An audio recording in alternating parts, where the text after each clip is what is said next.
Well, welcome to the 700 Club. If you don't get your taxes in on time, the IRS comes after you. They fine you. You got penalties you have to pay. But what about them? They don't seem to want to answer their questions. And were they targeting Tea Party groups? And what's the story? Well, after all these months, we still don't know because they're stonewalling. But there is one thing that we have learned. The scandal went all the way to IRS headquarters in Washington. Jennifer Wishon has the story. In the beginning, the White House insisted the IRS scandal was confined to a rogue operation in the agency's Cincinnati office. But now it's clear the scandal was rooted in the nation's capital. We're following the facts. They undeniably now lead to Washington. During a recent hearing, the House Watchdog Committee uncovered a connection between the extra scrutiny of applications for tax-exempt status of Tea Party groups and the IRS's chief counsel, William J. Wilkins, who is one of just 2 IRS employees appointed by the president. I also recall a discussion about Carter Hull, a lawyer who retired from the IRS after 48 years of service, told the committee he was directed to send his recommendations about the tax applications of Tea Party groups to the office of the chief counsel. We know that when you put this much discretion and this much discretionary power in the hands of the few, eventually it may well be abused for partisan political purposes. The White House now calls the IRS scandal phony. However, soon after it broke, President Obama appointed Treasury Secretary Jack Lew to investigate. There is no evidence of any political decision maker who was involved in any of those decisions. But when pressed by the host of Fox News Sunday, he wouldn't say if anyone has asked Wilkins if he was involved with targeting Tea Party groups. Tom McCluskey works for the Family Research Council, a nonprofit conservative group that was audited. He tells CBN News political targeting by the IRS is nothing new and says the agency has become little more than a political arm of the party in charge of the White House. These are American citizens being targeted. They're not phony people. This is not a grass or an AstroTurf type of scandal. This is a scandal that has actual roots and shows just the inherent problems at the IRS. And the investigation of this scandal is far from over. Jennifer Wishon, CBN News, Washington. Well, Jay Sekulow is head of the American Center for Law and Justice, and he's with us now, I believe, from our studios in Nashville. Jay, who are you suing? You're suing the IRS on behalf of whom? 41 different groups, Pat. They include Tea Party groups. They can also include just some conservative organizations, an educational group that was caught up in the dragnet, a pro-life organization. So what started as the Tea Party, actually when they developed what's called the BOLO list, the Be on the Lookout list, if you had certain keywords, including liberty, life, Constitution, you were put in this dragnet. And right now we have 41 plaintiffs. The government offered a quick resolution to some of our cases. They said if our clients would forego 9% of their constitutional rights of free speech, in other words, you're allowed to engage into 49% political activity. If you go to 40%, we'll give you granted a expedited review. Now, these applications, Pat, have been pending for 3 years. Let me show you the response that your American Center for Law and Justice that you founded gave the IRS in response to their quick expedited review. This was the letter and documents we sent to the IRS saying, we're not going to take your expedited review. These applications have been pending for 3 years, and we want them approved. Also, as the report pointed out, we now know that everything is pointing to the Office of Chief Counsel, which is an office I worked in when I graduated law school a long time ago. That was my first job out of law school. You remember that. We've talked about that before. Yeah. I was a trial lawyer for Chief Counsel's office. So it's now the Chief Counsel's office involved. That's a political appointee of the president. So this is certainly moving up the ladder rapidly, actually. Well, this Lois Lerner, she was with the Federal Election Commission, and she went after my campaign mercilessly, and I think she hates evangelicals or something. I don't know, personally, but is she going to get away with stonewalling the way she's done? Well, in your particular case, remember they were asking Lieutenant Colonel Oliver North about what type of prayers he engaged in when he was meeting with you. That prayer language still comes up, by the way, in questions that are asked of pro-life organizations. In fact, in one of the letters that went to one of the pro-life groups that we're representing, They were told that the information that they're relying on, that life is sacred, is not supported by science. Then they also wanted information about prayer vigils and things like this. So, she took the Fifth Amendment. What's interesting, she took it in a rather bizarre way, so not quite sure whether she waived it or not. But here's what I would do at this point. Now that we've got people in Washington pointing much higher up the ladder into the Office of Chief Counsel, the President's appointee's office, I think you give Lois Lerner immunity and you let her talk. And I suspect when she talks, we're going to find out that during this election year, when all this was going on, midterm elections, that it was being directed by the Office of Chief Counsel. We know that they took control of these cases. Everybody thought that this 48-year veteran at the IRS, Carter Hall, was the main culprit here from the legal side, but he was he made clear in his testimony, following orders from the Chief Counsel's office.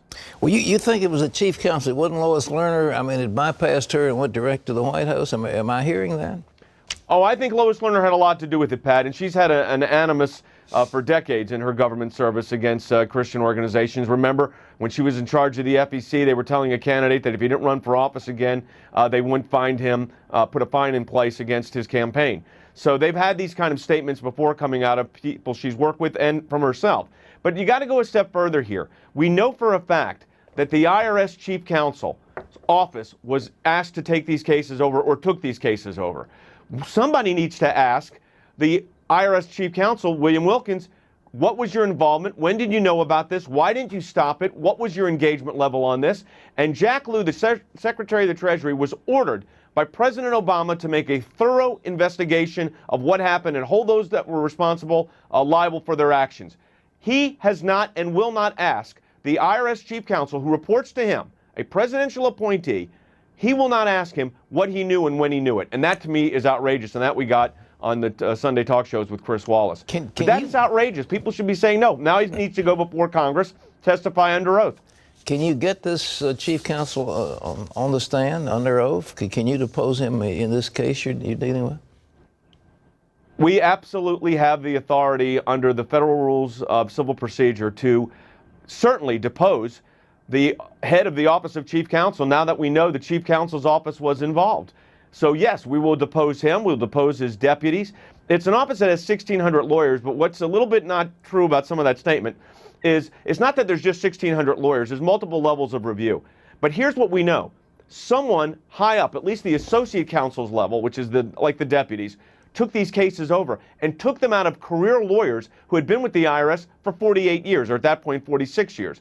So what we need to find out, and we will ask the Chief Counsel this under oath, what his involvement was, when he was aware of it, and why was it that he allowed it to go on if, in fact, he was aware? Because the second round of questioning, which came out of Chief Counsel's office, was the most troubling and most damaging. And, Pat, there was a meeting with the IRS, and including Chief Counsel, and 2 days later, he was at the White House, and then a few days after that, we get the new letters.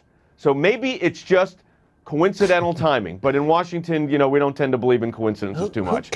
So we're going to take this all the way up in discovery against the IRS, and we'll see where it goes. But, they've got a lot of explaining to do at this point, and they need to, I think Congress needs to push aggressively to get more testimony from not just the agents, but also from these higher-ups at the IRS. Who came up with the Cincinnati gambit? Where did that come from? They were the one. I think Lois Lerner and her team, in conjunction with the White House, figured this was the way they were going to get ahead of the Inspector General's report by blaming this on two low-level IRS agents. The problem is, as someone that represented those agents, I knew right away that, number one, they didn't have the authority to do what they did in these particular cases by lumping them all together and drafting the questions the way they did. So I knew just from my experience that wasn't correct. So I think Lois Lerner, in conjunction with the White House Deputy Chief of Staff, and we know there were conversations also between the IRS Commissioner and Stephanie Cutter, who was running the Obama campaign at the time. I think we've got to ask those questions. Why did Lois Lerner blame these agents? Why did Jay Carney go out and say it's two low-level career bureaucrats? Which, by the way, Jack Lew repeated this weekend, which we know is not true. Lois Lerner was not a career bureaucrat. She was a high-level government employee. Holly Paz was not just a career bureaucrat. She was a high-level government employee. And now the Office of Chief Counsel, these aren't low-level bureaucrats. These are senior lawyers, may involve the Chief Counsel himself, who's the most senior lawyer, who also, by the way, was the counsel to Jeremiah Wright, President Obama's pastor, for an audit in 2008 over what they were deeming inappropriate political activities, at least the IRS was alleging. The lawyer for Jeremiah Wright is William Wilkins, the chief counsel. And by the way, Lois Lerner's lawyer, was partners of the current White House chief counsel. Jay, who's going to hold these people accountable? So you find all this stuff. So they've done all these bad things. So what? Well, three things. One, the Congress, of course, is investigating, and I think the oversight there is critical. Number two, this is a federal lawsuit where we're not just asking for an injunction for things to stop. We're not just asking for the exemptions to be granted. We're asking for damages. Some of these groups suffered real and significant damages. And the government can't get away with just violating civil rights. Remember, it was the Attorney General of the United States, Eric Holder, who said this may be criminal activity involved at the IRS. Now, by the way, we've not had one client contacted by the IRS as of the time I'm on the broadcast with you today. Not one has been contacted by the FBI investigating this. So the IRS is in a free fall. They're not responding to anything the internal process right now. These groups should be granted exemption immediately. But there's going to be damages to pay, and this is serious federal litigation. And we've sued individuals as well as the government itself. So there's a lot going on. In fact, the government asked for an extension of time in which to respond because they're trying to sort out who's going to represent who. There's so many defendants in this case. Well, we'd sure better pray for you. I don't think they're going to let you go unscathed without if you hurt them and they don't respond. I remember that great statement that my father used to say, quoting from the old days of Rome, you don't strike the king unless you kill him. So you struck the king, I hope. Well, I'll tell you this, Pat. In this particular case, the king's admitted liability, so it makes the case a lot easier. They're the ones that came out and said what we did was wrong. Well, so that's going to really help the case. Well, power to you, buddy. Thanks. God bless you. Jay Sekulow, Appreciate ladies and gentlemen, a dear friend, Thanks, Pat. General Counsel of the American Center for Law Justice. Isn't it shocking?